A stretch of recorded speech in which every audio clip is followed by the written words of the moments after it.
குருவே துணை. வாடிக்கையாளர்கள் அனைவருக்கும் வணக்கம். இன்னைக்கு நம்ம எதை பற்றி பார்க்க போகிறோம் அப்படின்னா, இன்னைக்கு நம்ம கும்பராசிக்கெல்லாம் ஆண்டு பலன் பார்க்க போகிறோம். 2026 புத்தாண்டு பலன் பார்க்க போகிறோம். புத்தாண்டு பலன் கும்பராசிக்கெல்லாம் எப்படி இருக்குது அப்படின்னா, கும்பராசிக்காரருக்கெல்லாம் இப்போ 7.5 சனி பாதச்சனி நடந்துகிட்டு இருக்குதுங்க. பாதச்சனி ஒன்றும் பெரிய அளவில் ஒன்றும் கஷ்டத்தை படுத்தாது. ஏன்னா ஒரு 7.5 சனி நடக்கும்போது அதை 3 பங்கா பிரிச்சுக்கணும். 3 பங்குன்னா, ஒரு பங்கு 2.5 வருஷம் தலைப்பாகம், 2வது 2.5 வருஷம் உடல் பாகம், 3வது 2.5 வருஷம் கால் பாகம். அப்போ கால் பாகத்துக்கு போகும்போது அது கெடுதல்கள் அதிகமாக செய்யறதுக்கு வாய்ப்புகள் வராது. கும்பராசிக்கெல்லாம் இப்போ குரு பார்க்குறாரு. கும்பராசியை கும்பத்திலேயே ராகு பகவான் இருக்காரு. 7ஆம் இடத்துல கேது பகவான். அது கேது பகவான் ராகு பகவான் இருக்கிறதையும் கெடுதல்கள் செய்யறதுக்கு வாய்ப்பு இல்லாமல் குரு பார்க்குறாரு. குரு 9ஆம் பார்வையாக குரு இப்போ மிதுனத்தில் இருந்துட்டு உங்களுடைய ராசியை பார்க்குறாரு. அதனால் கும்பராசிக்கெல்லாம் நல்லா இருக்கும். 7.5 சனி நடந்தாலும் நல்லா இருக்கும். அப்படியே உங்களுக்கு 7.5 சனியினுடைய தாக்கம் இருக்குது அப்படின்னா எப்படி இருக்கும் அப்படின்னா, ஒன்று சனி திசை நடந்தாலோ அல்லது ராகு திசை, செவ்வாய் திசை, இந்த மாதிரி பாவகிரகத்தின் தசைகள் நடந்தால் தான் இந்த 7.5 சனியினுடைய கெடுதல்கள் அதிகமாக உங்களுக்கு செய்யும்.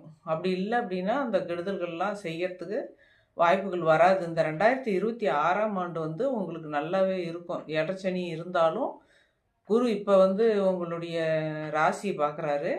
அடுத்து மே மாதத்துக்கு மேலே குரு கடக வீட்டுக்கு உச்ச வீட்டுக்கு போய் உங்களுடைய 2ஆம் இடத்த சனி பகவான் இருக்கிற இடத்த பார்க்குறாரு. அப்போ அந்த சனி பகவான் கெடுதல் செய்யறதுக்கு விட மாட்டார் குரு பகவான். குரு பார்த்துக்குவார். ஏன்னா தன் சொந்த வீடாகவும் இருக்குது. குரு பகவான் சனி இருக்கிற வீடு குருவுக்கு சொந்த வீடாகவும் இருக்குது, மீன வீடு. அதில் சனி பகவான் இருக்கும்போது உங்களுடைய 2ஆம் இடமாகவும் வருது. ஏன்னா குடும்பஸ்தானம், தனஸ்தானம், வாக்குஸ்தானம், இந்த மாதிரி அந்த இடம் கும்பத்துக்கு 2வது வீடாகவும் வருது. 2வது வீட்டில் சனி பகவான் இருக்கிறத அந்த குரு பார்க்குறாருங்கும்போது உங்களுக்கு எந்த தொல்லைகளும், குடும்ப சிக்கல்கள் இருக்காது. மற்றபடி காசு பணத்தில் பஞ்சம் இருக்காது. மே மாதத்துக்கு மேலே நல்லாயிருக்கும்.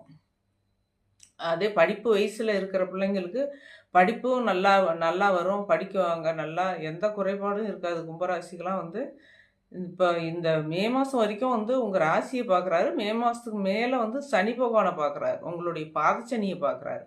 அப்போ இதெல்லாம் 2026 கும்பராசிக்கு நல்லாயிருக்கும். வாழ்த்துக்கள். வீடியோ பிடிச்சிருந்தா சப்ஸ்கிரைப் பண்ணுங்கள், லைக் பண்ணுங்கள். தொடர்ந்து என் வீடியோ நீங்கள் பார்க்கலாம்.